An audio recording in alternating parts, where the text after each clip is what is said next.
महाराज रश्वलोमा के हम आभारी, मिले जिनसे हमें विदेह जनक उपकारी। बस बहुत हुआ, अब और उपवास न हो तो अच्छा है। आज निराशा के अथाग सागर में डूबते हुए मुझे चारों ओर केवल कापुरुष ही कापुरुष दिखाई दे रहे हैं। लज्जा के झुके हुए इनके चेहरे मुझे एक ही बात कह रहे हैं, जनक लज्जा के मारे डूब मरो, क्योंकि आज ये धरती वीरों से खाली हो गई। बस महाराज बस।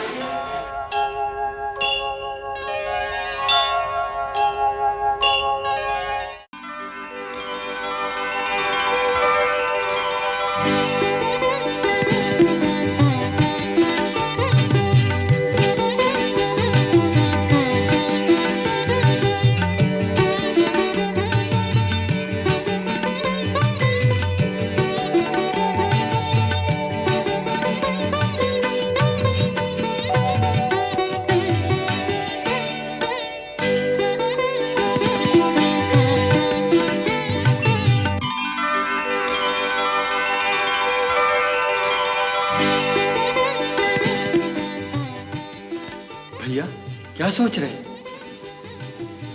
कुछ नहीं लक्ष्मण। मैं रात भर बार बार एक ही सपना देखता रहा हूं कि स्वयंवर में विजय आपकी हुई। सभा में आपके पहुंचते ही राजाओं राजकुमारों के तेज उसी तरह मलिन हो गए जैसे सूर्य के उदय होते ही तारों में रोशनी नहीं रहती। मुझे पूरा विश्वास है आज की परीक्षा में विजय आपकी होगी। लक्ष्मण, परीक्षा के समय उत्तेजित नहीं होना चाहिए, केवल अपने कर्म पर ध्यान रखना चाहिए।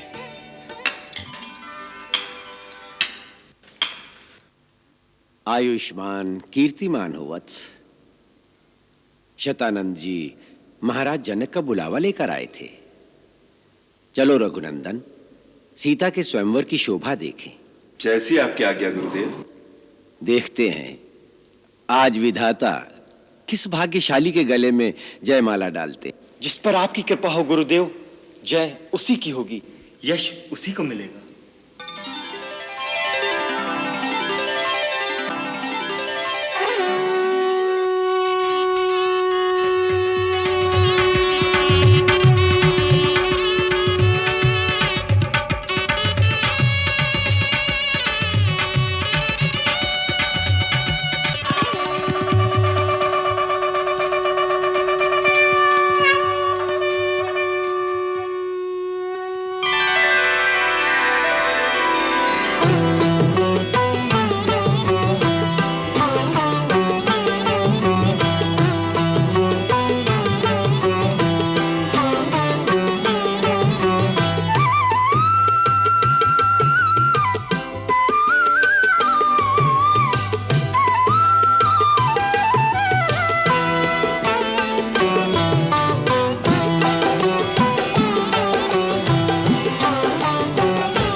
यही वो धनुष है, इससे उठाकर झुकाना क्या कठिन है?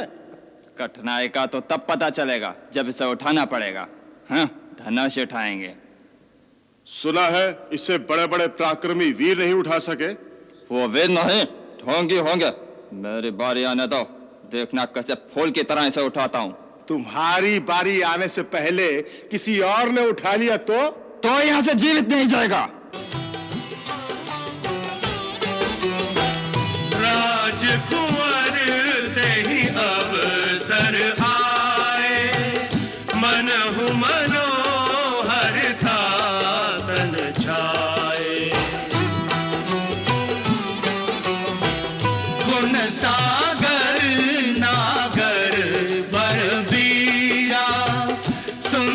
कर श्यामल गौर शरीरा। राज समाज विराजत रूरे, उड़गन महु जनु जुग विधु पूरे। जिनकी रही भावना जैसी, प्रभु मूर्ति तिन देखी तैसी।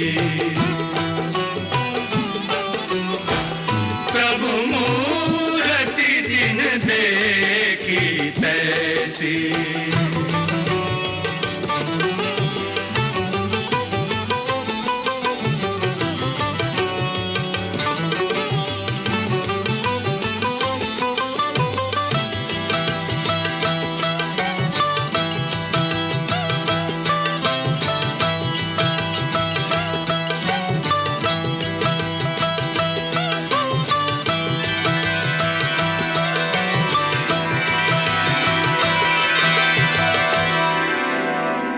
बड़े विशेष अतिथि लगते हैं।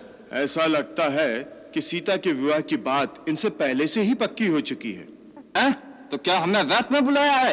लगता तो ऐसा ही है, क्योंकि महाराज जनक स्वयं उनका स्वागत कर रहे हैं। उन बालकों का नहीं, महर्षि विश्वामित्र का स्वागत कर रहे हैं।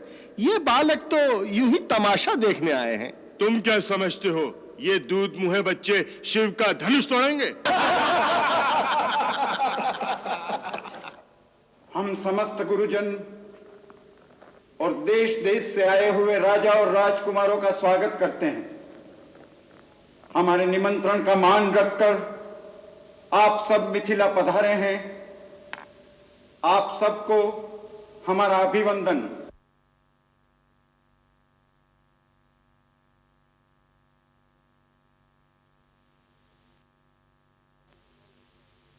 महाराज, अब राजकुमारी सीता को सभा में बुलाना चाहिए।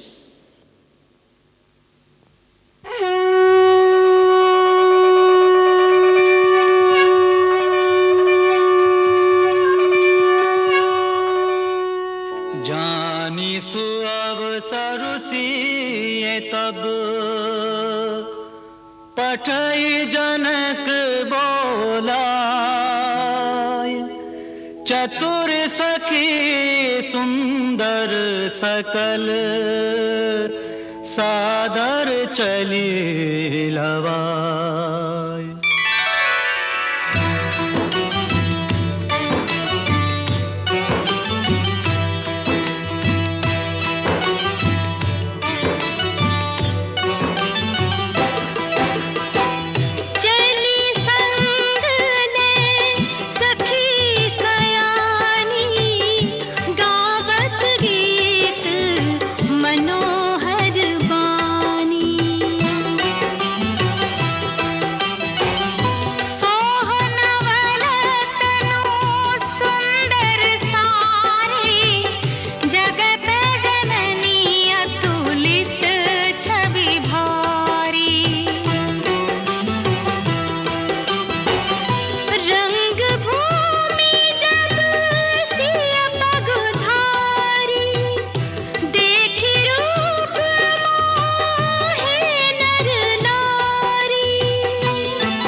जनक बुलाए, बिरदावली कहत चली आए।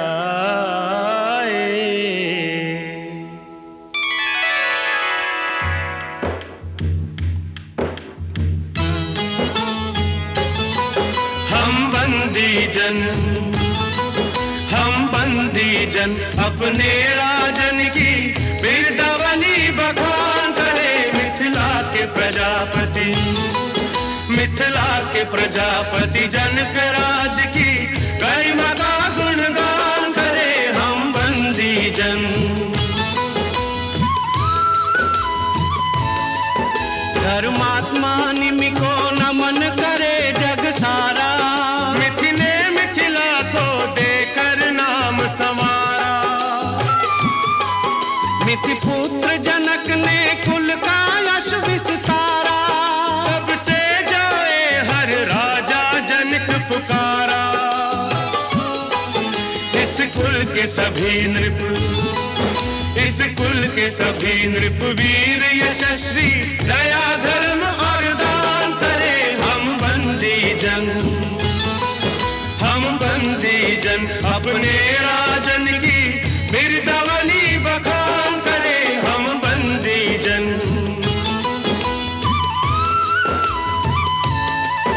महाराज महारोमा की महिमा न्यारी। सुत उनके स्वर्ण रोमा सुंदर सुखकारी। महाराज रश्वलोमा के हम आभारी। मिले जिनसे हमें विदेह जनक उपकारी।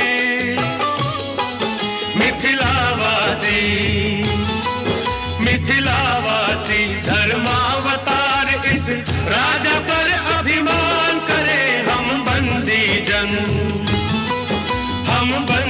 जन अपने राजन की बिरदावली बखान करे। हम बंदी जन कहे नृपु जाई कहु पन मोरा।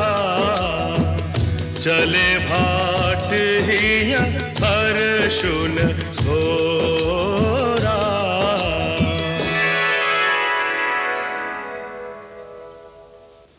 अब हमारे चारण सभा में महाराज के प्रण की घोषणा करेंगे। सुने सर्व में प्राण सुने। ये सर्वविदित है कि राजकुमारी सीता के विवाह की एक ही शर्त है कि जो शूरवीर शिव के इस दीप धनुष को उठाकर प्रतिज्ञा चढ़ाएगा उसी के साथ राजकुमारी का विवाह होगा।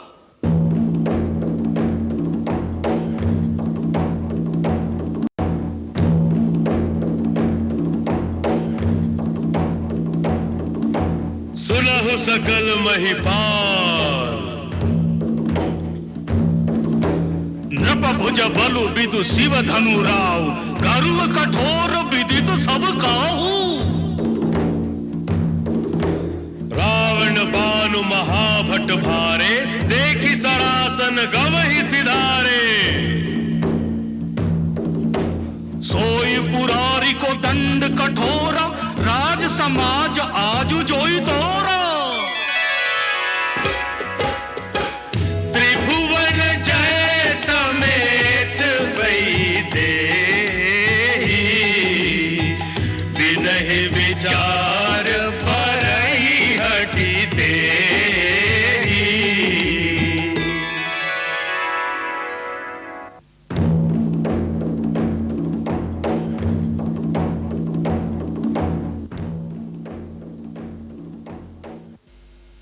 अब यह स्वयंवर का कार्य आरंभ किया जाता है। अपनी अपनी वीरता और पराक्रम दिखाने के लिए हम सबको आमंत्रित करते हैं।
मुझे यही आशंका थी, महाराज का प्रण पूरा न हुआ तो क्या होगा। मैंने उनसे कहा था कि ऐसी राजहट से क्या लाभ जिससे बेटे का जीवन दांव पर लग जाए। धीरज रखिए दीदी, ये अवसर अधीर होने का नहीं है।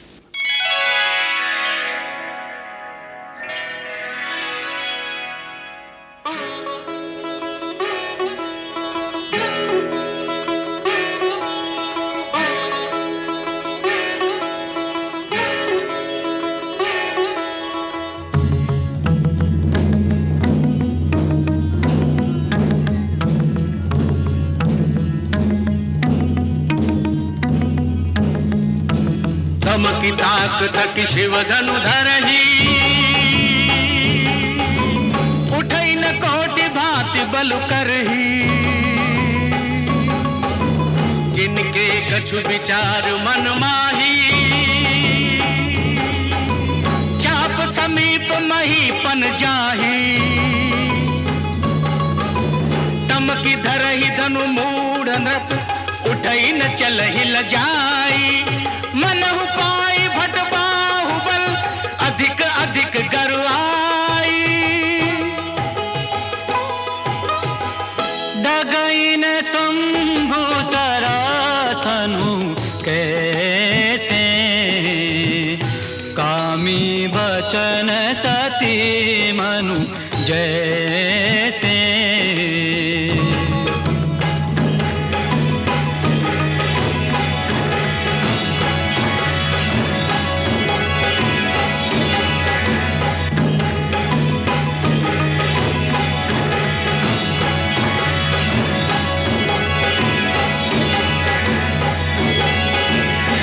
बस बहुत हुआ, अब और उपवास न हो तो अच्छा है।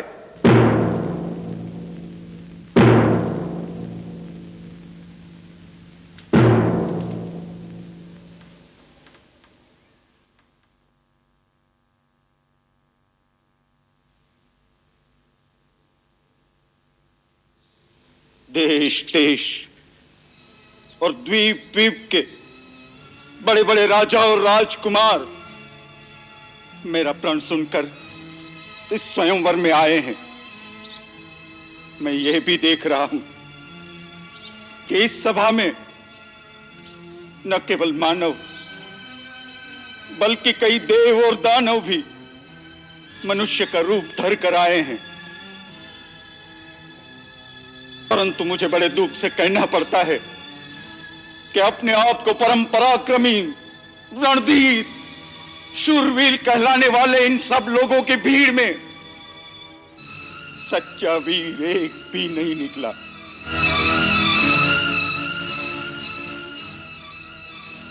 सीता जैसी दिव्य पत्नी, महान यश, अनुपम कीर्ति एक साथ पाने के लिए मैंने केवल बल और पराक्रम का शुल्क रखा था।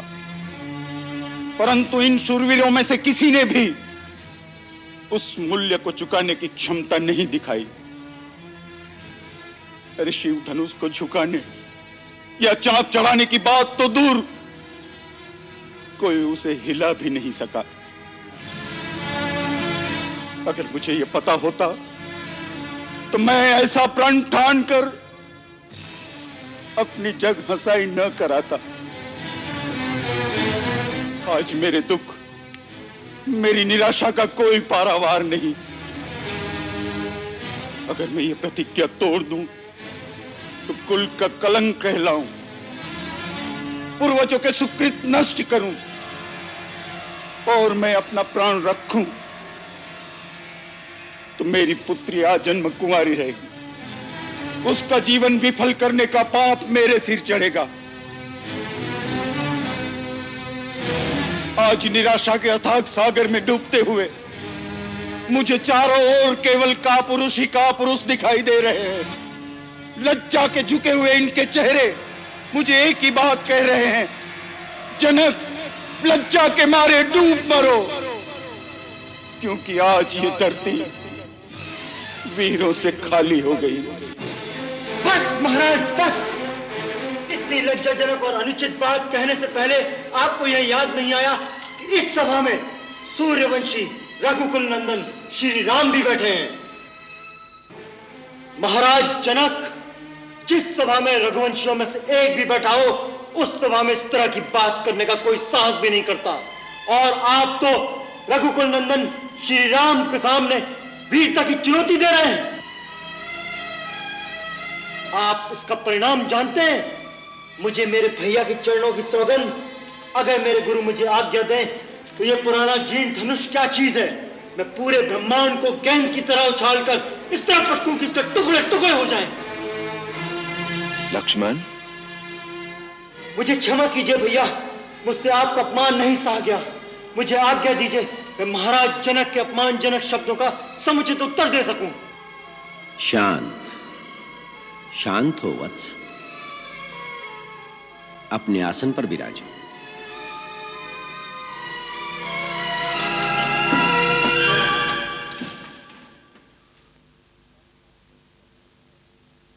किसी का अपमान करने का मेरा विचार नहीं।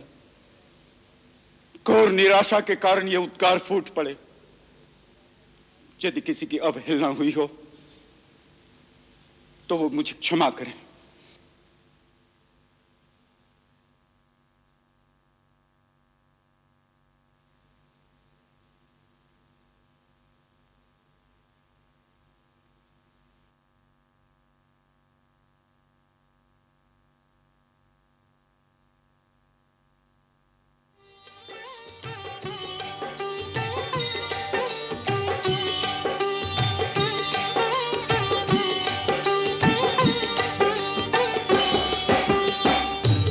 विश्वामित्र समय शुभ जानी, बोले अति स्नेह मैं बानी।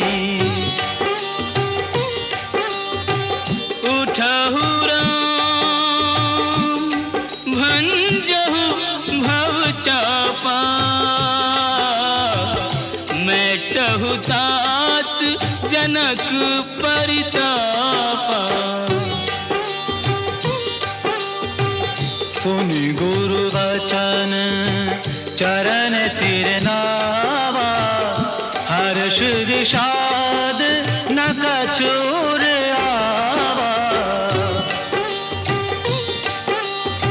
सहज ही चले सकल जग स्वामी, मन मंजुवर कुंजर गामी।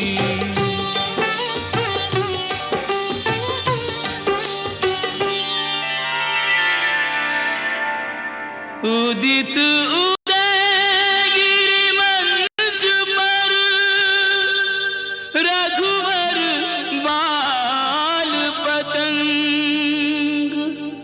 विकसे संत सरोज सब, हर्षे लोचन भृंग।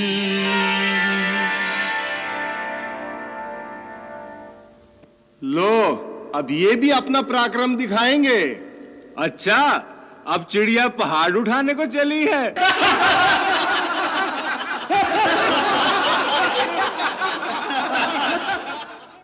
देखो, अब मुनि विश्वामित्र भी हमारी हंसी उड़ाने पर उतर आए हैं, जो इस बालक को भेज दिया धनुष उठाने के लिए। होनहार को कौन जानता है जीजी, होने तो जो हो रहा है। कैसे होने दूं? लगता है किसी ने महाराज की बुद्धि हर ली है, जो इस बालक को रोकते नहीं। जिस धनुष को एक से एक महाबली और प्रतापी राजा हिला नहीं सके, उसे ये पुष्प की तरह कोमल बालक कैसे झुका पाएगा? पहले ही हमारा बहुत अपमान हो चुका है, अब और उपहास न कराए महाराज।